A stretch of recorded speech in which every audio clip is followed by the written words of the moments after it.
Bloom News Brief. More info at fullandbloom.com.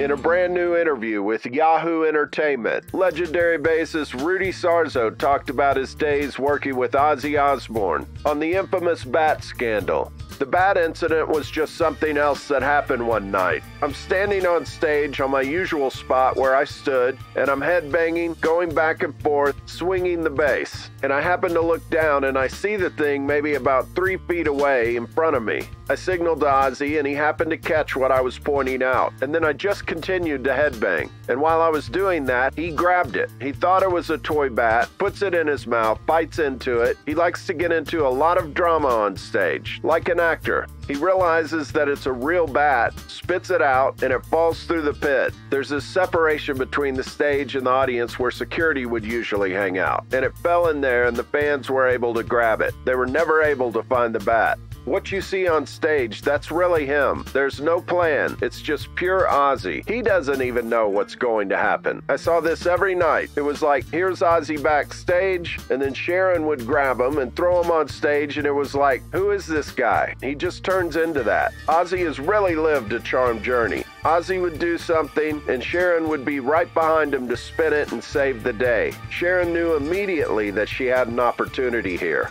She contacted Michael Jensen Communications, our publicist, and she spun it. She spun the myth that it is today. I saw it happen right in front of my eyes. Her getting on the phone, calling Michael Jensen and saying, hey, listen, this happened. Let's make a story out of this. On the Dove incident. That was the very beginning, but that happened by accident. I had just joined the band that day. Things happened really quickly back then. By the time I got the audition and joined the band, we had 10 days to hit the road. So the story is that Ozzy and Sharon, they go to the CBS Columbia Records office in Los Angeles to do promotion. But Adam Ant was like the big thing then, and he was in the building at the same time, so nobody was paying attention to Ozzy at all. Ozzy had brought a couple of doves for the photo session, just a gesture of goodwill. This is what goes on in Ozzy's mind. He's got the doves in his jacket. He had two, and he forgot about the second one, but that's another story. He's sitting there, and nobody is coming in to do a photo op with Ozzy in this office, so Sharon goes out there. Again, this is 40 years ago Sharon, not the Sharon that we know today. This is Sharon in the making. So she goes out there, grabs one of the assistants, and brings her in for the photo op with Ozzy. Ozzy is sitting right next to her on the edge of the sofa. And you see, there's a series of about 4 photos of this. The reaction of this lady to Ozzy holding the dove. She's like, oh, that's sweet, he's got a dove.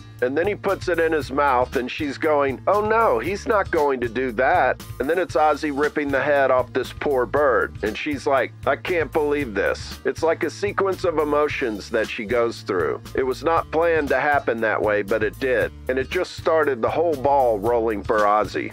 On what happened to the second dove. When I joined the band, I went from sleeping on the floor to staying with them. And them is the Arden family, Sharon's family, who own the management company and all that. They had a beautiful estate that was built by Howard Hughes for Jane Russell up in the Beverly Hills area. It was a compound. They gave me a bungalow to stay there. So I was hanging out, waiting for rehearsals, and I bump into Ozzy. He tells me the whole dove story that had just happened. And as we're talking, I see that his jacket is flapping. I go, what's that? He puts his hand in his pocket, pulls out another bird, looks at it, and he just goes and bites the head off again, right in front of me. I gross out, and he just laughs and keeps walking. To read the entire interview, click the link in the description.